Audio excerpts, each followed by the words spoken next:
Good morning, everyone. This is chapter 7. Um, Gordon Neufeld calls it flattening of culture. Um, the chapter starts out with an example of an online conversation between teenagers. Their online names are carefully selected to portray a certain image, but the content of the conversation is pretty much non existent and meaningless, like, hey, what's up? Um, the purpose is to make a connection while revealing nothing about yourself. Today's teens are like a tribe with their own language, values, meanings, music, dress code, and identifying marks like tattoos and piercings. In the past, like in Shakespeare's Romeo and Juliet, the tribal warfare that happened between the Capulets and Montagues were between family groupings, the same as their parents. So, in the modern adaptation of Romeo and Juliet, West Side Story, the feuding teen gangs are completely isolated from the adult world and feel hostile towards them. Children throughout the Western civilization are starting to look and act more like each other than their parents and grandparents. Cultures define our rituals around contact and connection, greetings and goodbyes, belongings and loyalty, love and intimacy.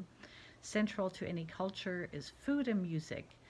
The transmission of culture is normally an automatic part of child rearing. Culture is spontaneously absorbed through attachment.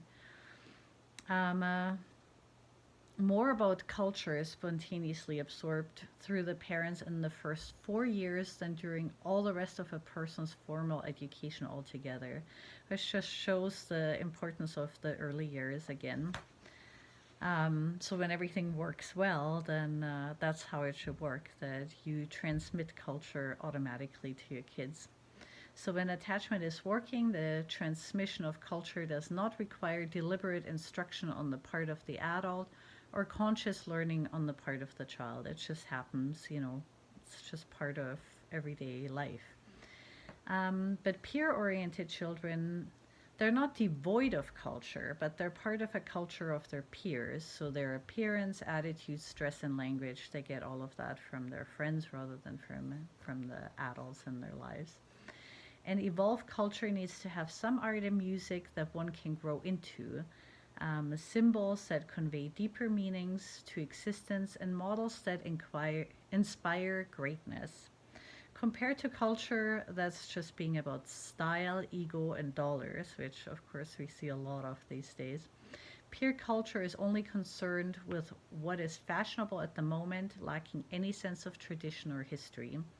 Only in healthy relationships with adults can children receive culture, and through those relationships, they can eventually fully develop their own capacities for free, individual, and fresh cultural expression.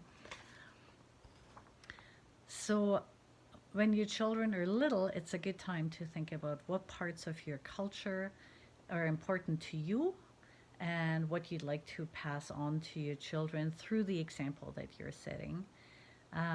It doesn't have to be exactly the same way that you grew up. You can make changes to fit your belief system and pass on to your children what's important to you. And you don't have to do it like a teaching thing, right? Like he says, it just happens naturally by the example you're setting. So that's something you can think about what's important to you, what you want to pass on to your kids. So that was chapter 7 in a quick summary